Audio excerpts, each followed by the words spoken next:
unknown animal farm. How they toiled and sweated to get the hay in, but their efforts were rewarded, for the harvest was an even bigger success than they had hoped. Sometimes the work was hard. The implements had been designed for human beings and not for animals, and it was a great drawback that no animal was able to use any tool that involved standing on his hind legs. But the pigs were so clever that they could think of a way round every difficulty. As for the horses, they knew every inch of the field, and in fact understood the business of mowing and raking far better than Jones and his men had ever done. The pigs did not actually work, but directed and supervised the others. With their superior knowledge, it was natural that they should assume the leadership. Boxer and Clover would harness themselves to the cutter or the horse rake. No bits or reins were needed in these days, of course, and tramp steadily round and round the field, with the pig walking behind and calling out, "Gee up, comrade," or "Haul back, comrade," as the case might be, and every animal, down to the humblest, worked at turning the hay and gathering it. Even the ducks and hens toiled to and fro all day in the sun, carrying tiny wisps of hay in their beaks. In the end, they finished the harvest in 2 days less time than it had usually taken Jones and his men. Moreover, it was the biggest harvest that the farm had ever seen. There was no wastage whatever. The hens and ducks with their sharp eyes had gathered up the very last stalk, and not an animal on the farm had stolen so much as a mouthful. All through that summer, the work of the farm went like clockwork. The animals were happy as they had never conceived it possible to be. Every mouthful of food was an acute positive pleasure, now that it was truly their own food, produced by themselves and for themselves, not doled out to them by a grudging master, with the worthless parasitical human beings gone. There was more for everyone to eat. There was more leisure too. Inexperienced though the animals were, they met with many difficulties. For instance, later in the year, when they harvested the corn, they had to tread it out in the ancient style and blow away the chaff with their breath.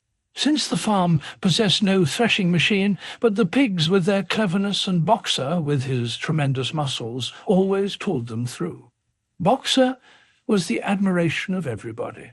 He had been a hard worker even in Jones's time, but now he seemed more like 3 horses than 1.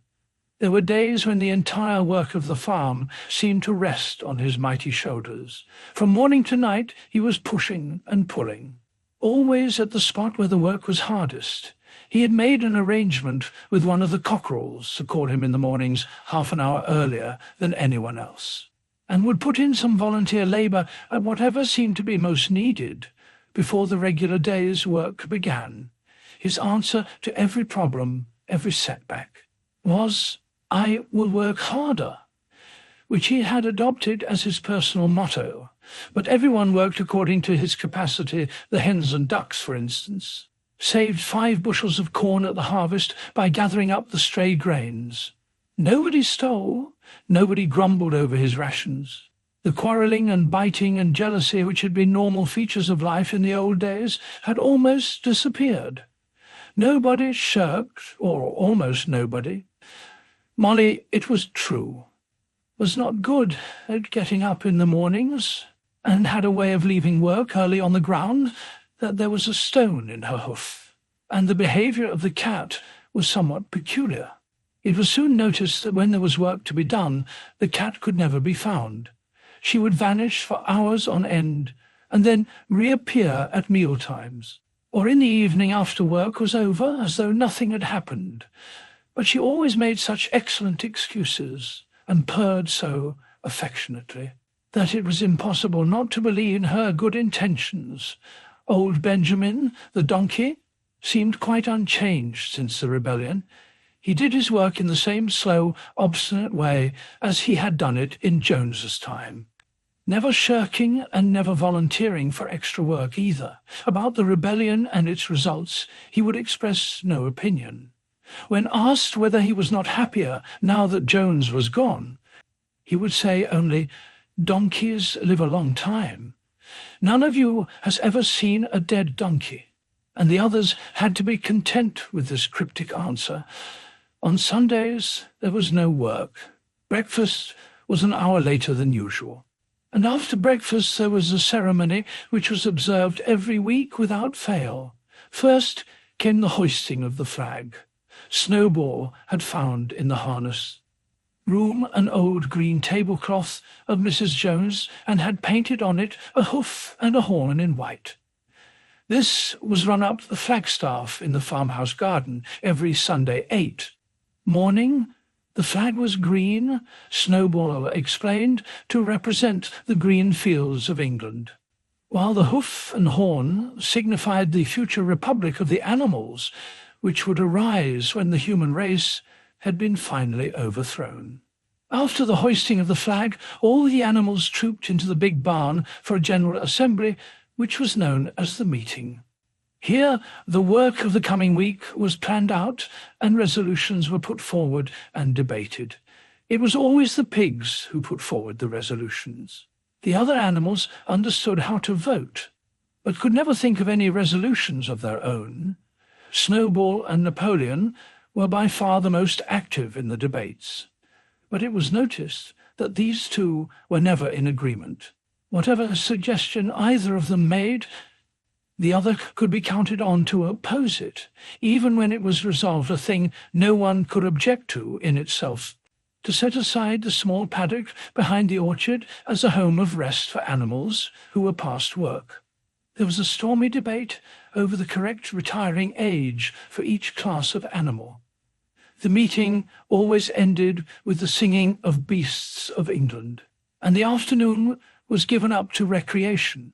The pigs had set aside the harness room as a headquarters for themselves.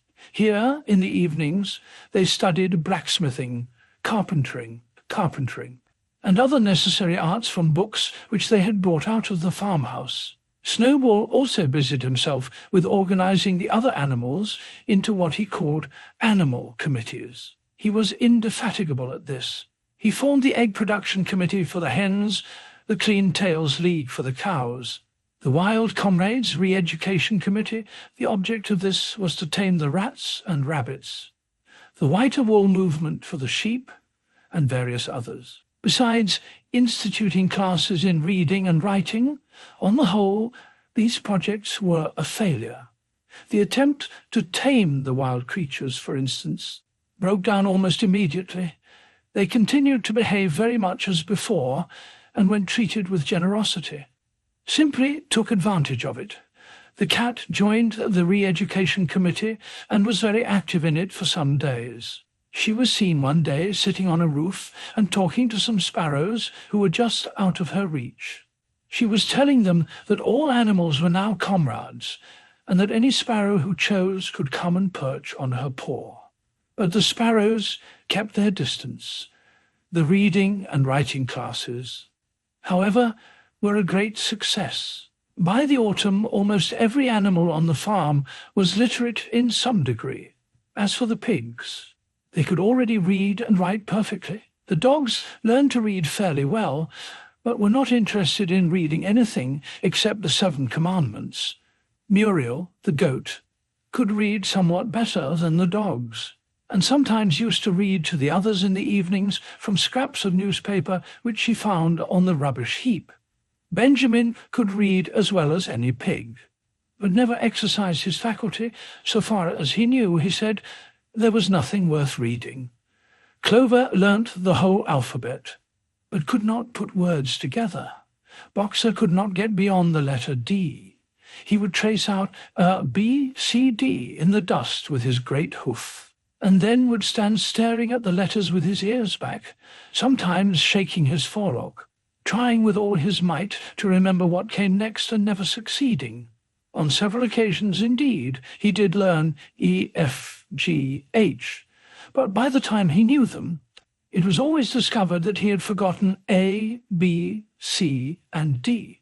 Finally, he decided to be content with the first 4 letters, and used to write them out once or twice every day to refresh his memory. Molly refused to learn any but the 6 letters which spelt her own name. She would form these very neatly out of pieces of twig, and would then decorate them with a flower or two and walk round them, admiring them. None of the other animals on the farm could get further than the letter A. It was also found that the stupider animals, such as the sheep, hens, and ducks, were unable to learn the 7 Commandments by heart. After much thought, Snowball declared that the 7 Commandments could in effect be reduced to a single maxim, namely, 4 legs good, 2 legs bad. This, he said, contained the essential principle of animalism. Whoever had thoroughly grasped it would be safe from human influences. The birds at first objected, since it seemed to them that they also had 2 legs, but Snowball proved to them that this was not so. A bird's wing, comrades, he said, is an organ of propulsion and not of manipulation. It should therefore be regarded as a leg. The distinguishing mark of man is the hand, the instrument with which he does all his mischief. The birds did not understand Snowball's long words, but they accepted his explanation. And all the humbler animals set to work to learn the new maxim by heart.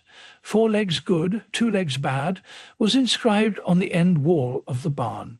Above the 7 Commandments, and in bigger letters when they had once got it by heart, the sheep developed a great liking for this maxim, and often, as they lay in the field, they would all start bleating. 4 legs good, 2 legs bad, 4 legs good, 2 legs bad, and keep it up for hours on end. Never growing tired of it, Napoleon took no interest in Snowball's committees. He said that the education of the young was more important than anything that could be done for those who were already grown up. It happened that Jessie and Bluebell had both whelped soon after the hay harvest, giving birth between them to 9 sturdy puppies. As soon as they were weaned, Napoleon took them away from their mothers, saying that he would make himself responsible for their education. He took them up into a loft which could only be reached by a ladder from the harness room, and there kept them in such seclusion that the rest of the farm soon forgot their existence. The mystery of where the milk went to was soon cleared up. It was mixed every day into the pig's mash. The early apples were now ripening, and the grass of the orchard was littered with windfalls. The animals had assumed as a matter of course that these would be shared out equally. One day, however, the order went forth that all the windfalls were to be collected and brought to the harness room for the use of the pigs. At this, some of the other animals murmured, but it was no use. All the pigs were in full agreement on this point, even Snowball and Napoleon. Squealer was sent to make the necessary explanations to the others. "Comrades," he cried, "you do not imagine, I hope, that we pigs are doing this in a spirit of selfishness and privilege. Many of us actually dislike milk and apples. I dislike them myself. Our sole object in taking these things is to preserve our health. Milk and apples, this has been proved by science, comrades, contain substances absolutely necessary to the well-being of a pig. We pigs are brain workers. Day and night we are watching over your welfare. It is for your sake that we drink that milk and eat those apples. Do you know what would happen if we pigs failed in our duty? Jones would come back. Yes, Jones would come back." "Surely, comrades," cried Squealer, almost pleadingly, skipping from side to side and whisking his tail. "Surely there is no one among you who wants to see Jones come back." Now, if there was one thing that the animals were completely certain of, it was that they did not want Jones back. When it was put to them in this light, they had no more to say. The importance of keeping the pigs in good health was all too obvious, so it was agreed, without further argument, that the milk and the windfall apples, and also the main crop of apples when they ripened, should be reserved for the pigs alone.